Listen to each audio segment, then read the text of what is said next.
Spring pesto. Is it the besto? And is it better than all the resto? We aim to answer that question and many more in today's episode of I have no time to cook or make a video, so we're going to make a really super easy pasta recipe where the sauce is done pretty much in less than the time it takes to boil some pasta. This is going to be almost like a live cooking session, so we're just going to go ahead and jump straight into it. Starting off, I have some orecchiette. These take like 10 minutes to cook.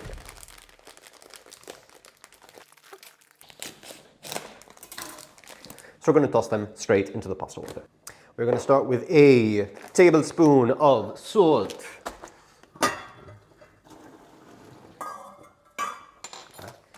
And about 250 grams of pasta. We'll check on that in about 10 minutes, and in the meantime we're going to make our sauce. Now my favorite thing about this recipe is just how easy it is to come together and how sort of versatile it is. You're probably very familiar with the sort of like more traditional basil-based pesto, but it's not summer yet and the basil isn't amazing, and I really feel like tricking my body into eating some kind of vegetables and something that's good in the comforting package of pasta. So let's jump straight into it. I'm going to start, usually for my pesto, I would add grated cheese and I would add it towards the end of cooking, but today I don't have time for that. So we are just going to add, boop, a big old couple hunks of cheese into the blender for the easiest grating that you have ever seen.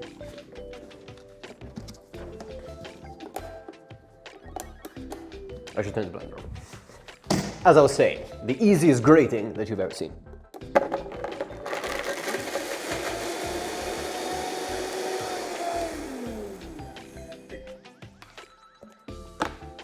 Look, and just like that, grated cheese. I'll add that back a little towards the end. But in the meantime, let's add all of our herbs and our garlic. So to start, I have green garlic as opposed to regular garlic. This is one of my springtime favorite ingredients. You don't even need to peel it. This is what it looks like when you have the uncut version. This is the little bulb of garlic that will grow up to be the garlic that you know and love. But yes, green garlic. A milder flavor, so I'm pretty much using like a whole stalk chopped up. And it's just really tasty and really easy to work with. Next, a bunch of our herbs. I've got a bunch of parsley. I basically cleaned up my fridge at this point. And a good handful of mint leaves. I think mint has a really nice springtime flavor. It goes with a lot of spring ingredients, things like broad beans and peas and like green, tasty things in general. So plenty of that. As we're not in a typical pesto that you may be familiar with, you usually add pine nuts. Nobody can afford pine nuts in this economy, let's be real with ourselves. So we're going to go ahead and add a couple handful of toasted flaked almonds. Much cheaper, absolutely delicious, and a really nice flavor that I think blends in with everything else. What else goes inside of a pesto is a great question. A ton of extra virgin olive oil. Fun fact, if you like rotate a bottle, the liquid comes out a little easier. Fun tip. If you shake it aggressively, that also works too. So yeah, you can be quite generous with the extra virgin olive oil. And now we are going to add one of my secret ingredients. And this is my secret ingredient. It is one ice cube. The ice will break down, keep everything nice and cold, which keeps the green, vivid color of your pesto really nice and bright. It also adds a little bit of water, which loosens out the sauce ever so slightly. And that's pretty much it. We're going to put the lid on, and we're going to blend this bad boy.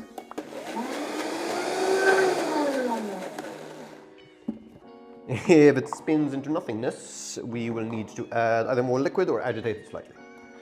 Let's start with agitating.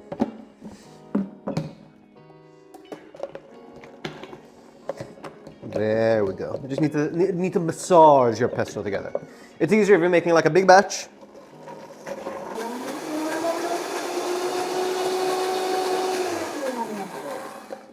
Very good. Oof, that smells good.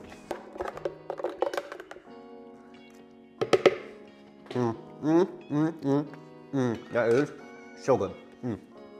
To that, it's not a typical addition for a pesto, but I want to add a little bit of lemon juice. Makes things nice and bright, feels nice and springtimey. A tiny squirt of lemon juice, squirt like a tablespoon. I'm kind of winging everything today, but if you want a very detailed recipe on how to make any kind of pesto with a mix and match of different ingredients, I have a blog post which I'll leave in the description of this video. And I'll also leave some like basic ingredients amount, so if you don't want to click on that link, you can just follow along. So yeah, we have some lemon juice. We're adding our Pecorino Romano back to the pot. You can use Parmigiano Reggiano as well. You can use any kind of like hard cheese, like mix and match, have fun. And we blend again.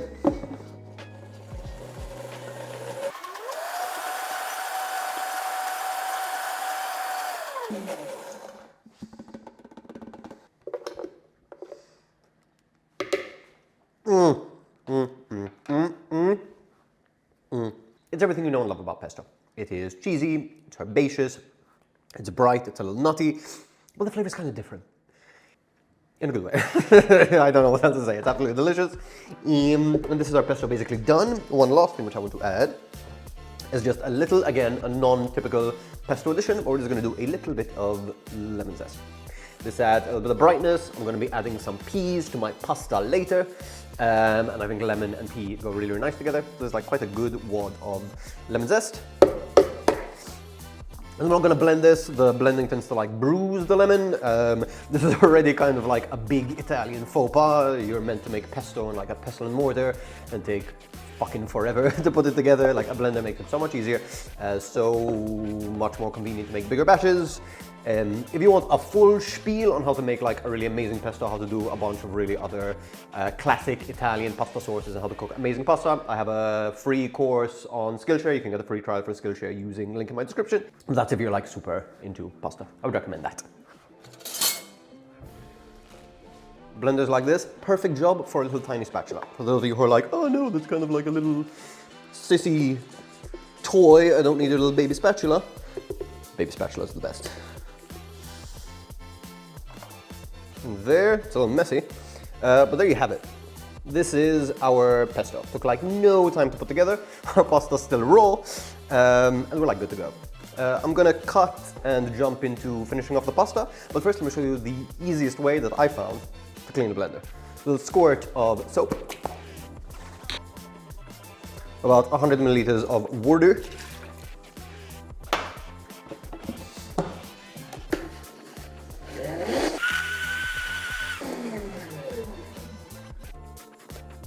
and it makes your life much, much easier. Okay, we're back. I've done a little bit of a tidy and our pasta's almost done. It has like 2 minutes left according to packet instructions. So what I'm going to add is a generous amount of peas. This adds obviously more springtime flavor. This is a really great way for me to hide some veggies in a delicious plate of pasta, so at least I have some fiber, some like health benefits.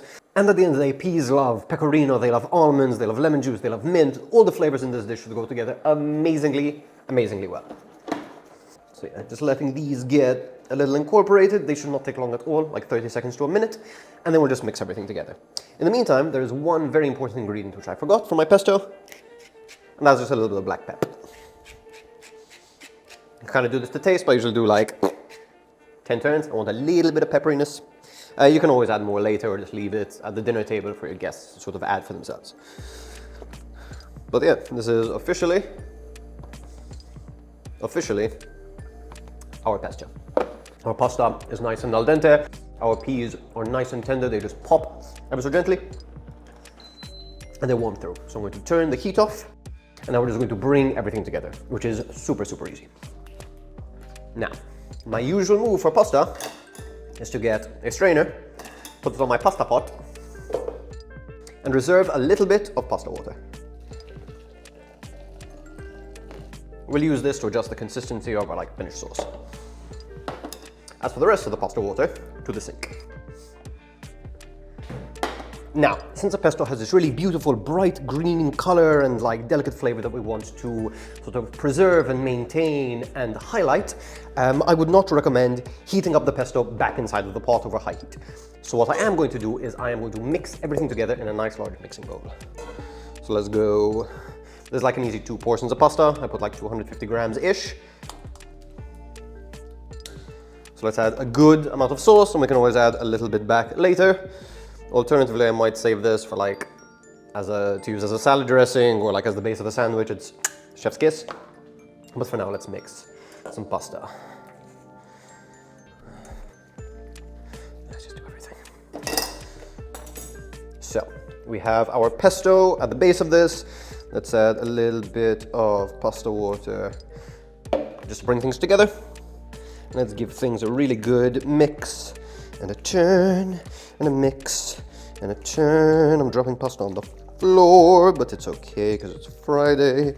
I don't know if you can see through all the steam, but the color is green and beautiful and vibrant. And there's vegetables in there. My body needs a vegetable so bad. And as we give this a mix, I'm thinking of how I want to garnish this. Now, this would be really delicious just by itself, both hot or even served a little bit cold, like maybe the day off, or like a pasta salad or something like that. Absolutely delicious, and pesto does really well at like being delicious the next day. But I might make this a little bit more exciting.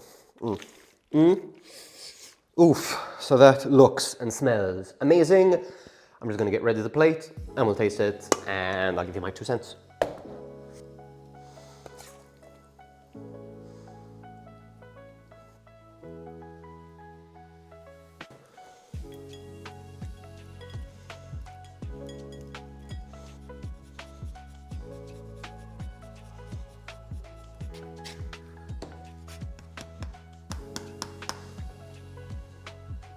And here she is in all of her glory, this amazing, delicious spring pesto pasta recipe.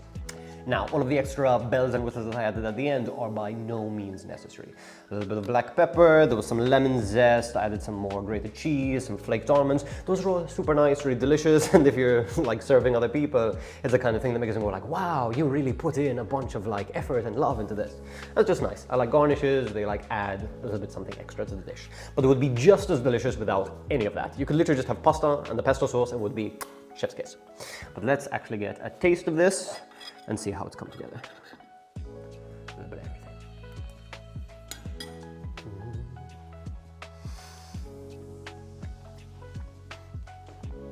Damn.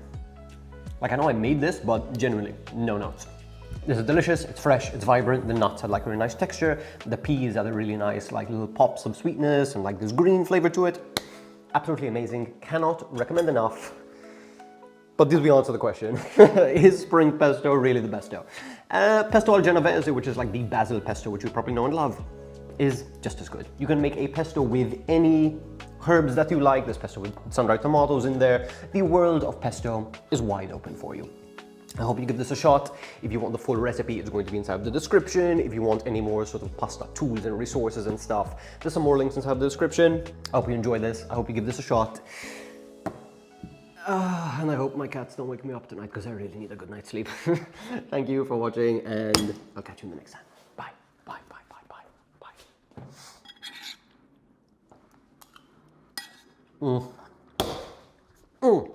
That was good.